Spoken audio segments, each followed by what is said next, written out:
Dinosaurs आज से करीब 6.5 करोड़ साल पहले इन दैत्यकार छिपकलियों का पूरी तरह से धरती पे राज था। लेकिन आखिरकार ऐसा क्या हुआ? वो कौन सी वजह थी कि जिससे ये पूरी तरह से विलुप्त हो गए? आज की इस वीडियो में हम यही जानने वाले हैं कि डायनासोर्स का अंत और इंसानों के जीवन की शुरुआत कैसे हुई। हाय गाइस, मैं हूं शांतनु। तो शुरू करते हैं आज का ये वीडियो।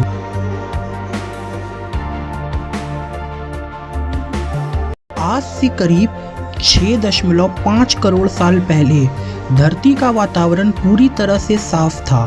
खिली धूप, हरे जंगल और ये डायनासोर्स जिनका आसमान से लेके जमीन तक लगभग पूरी धरती पे राज था। बड़े डायनासोर्स अपने से छोटे डायनासोर्स का शिकार करते थे और उनसे बड़े डायनासोर्स उनका, ऐसे करके ये अपनी लाइफ सरवाइव कर रहे थे। लेकिन उसी समय पे एक उल्का पिंड यानी कॉमेट धरती के एटमॉस्फेयर से टकराता है। इसकी रेडिएशन की मात्रा इतनी ज़्यादा होती है कि एक आग के गोले के रूप में बदल जाता है और एक बहुत भयंकर विस्फोट होता है। जिस जगह पे कॉमेट टकराया वो जगह आज के मैक्सिको के पास पड़ती है। कॉमेट के टकराते ही एक 180 किलोमीटर चौड़ा और 20 किलोमीटर गहरा गड्ढा हो जाता है। रेडिएशन की वजह से उस जगह के आसपास के सारे डायनासोर्स पूरी तरह से अंधे हो जाते हैं। कॉमेट के टकराते ही उस जगह की सारी धूल मिट्टी आसमान में एक काले बादल का निर्माण करती है, जो कि सूरज की किरणों को धरती पे आने से रोकती है, जिससे धरती का वातावरण काफ़ी गर्म हो जाता है। इस गर्म वातावरण के चलते जमीन और पानी में रहने वाले सारे डायनासोर्स पूरी तरह से खत्म हो जाते हैं।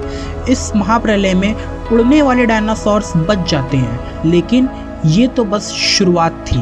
जो धूल मिट्टी आसमान में काले बादल का निर्माण करती है वो आग के गोलों के रूप में धरती पे बरसती है, जिससे उड़ने वाले डायनासोर्स पूरी तरह से खत्म हो जाते हैं।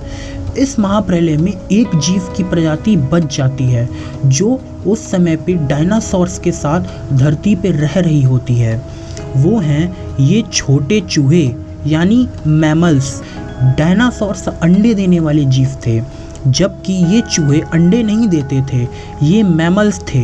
इन्होंने इस महाप्रलय से खुद को बचाने के लिए जमीन में छुपकर रहने लगे और जिंदा रहने के लिए सब कुछ खाना शुरू कर दिया। महाप्रलय के कुछ साल बाद अब धरती डायनासोर्स से पूरी तरह से मुक्त हो चुकी थी और धरती का वातावरण भी पहले की तरह काफ़ी साफ हो गया था।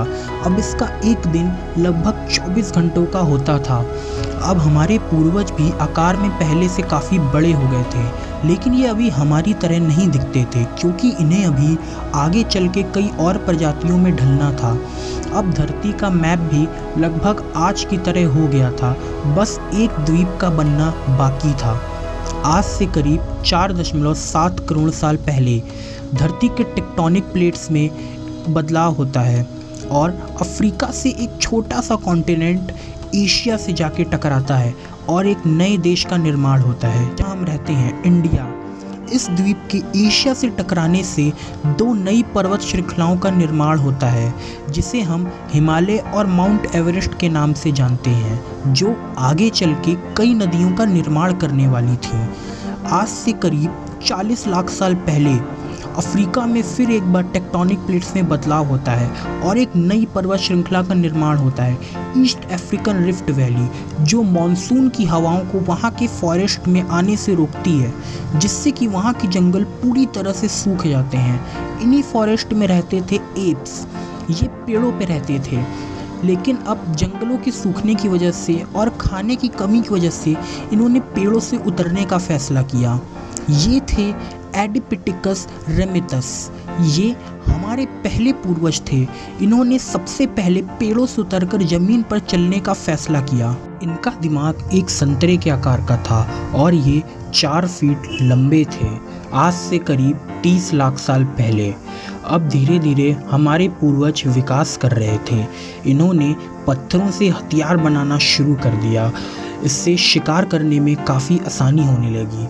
होमो इरेक्टस ये अन्य जीवों के मामले में काफ़ी समझदार थे। इन्होंने सबसे पहले आग की खोज की। आग हमारे पूर्वजों के लिए सबसे बड़ी खोज थी।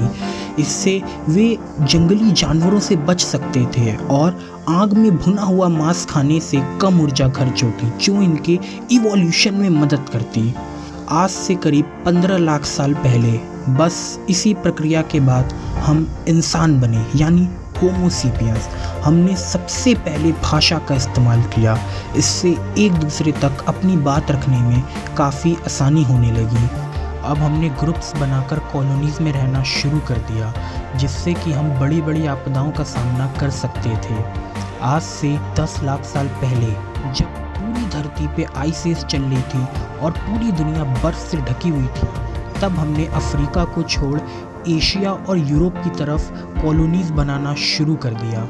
आज से 1 लाख साल पहले अब हम पूरी तरह से विकसित हो चुके हैं। हमने बड़े बड़े शहर बनाकर रहना और उनमें व्यापार करना भी शुरू कर दिया। अब हम अपने समय में वापस आ गए हैं। आज हमारे पास साइंस है, जिससे हम लगभग हर चीज़ समझ सकते हैं। आज हमारे पास टेक्नोलॉजी है, जिससे हम नए नए आविष्कार कर सकते हैं। लेकिन अभी हमें और विकास करना है और नई चीज़ें खोजनी है। हमें अभी और आगे बढ़ना है। So that is it for today's video. अगर आपको वीडियो अच्छी लगी हो तो चैनल को सब्सक्राइब जरूर करें, बेल आइकन जरूर प्रेस करें और वीडियो को लाइक करना मत भूलिएगा। Thanks for watching.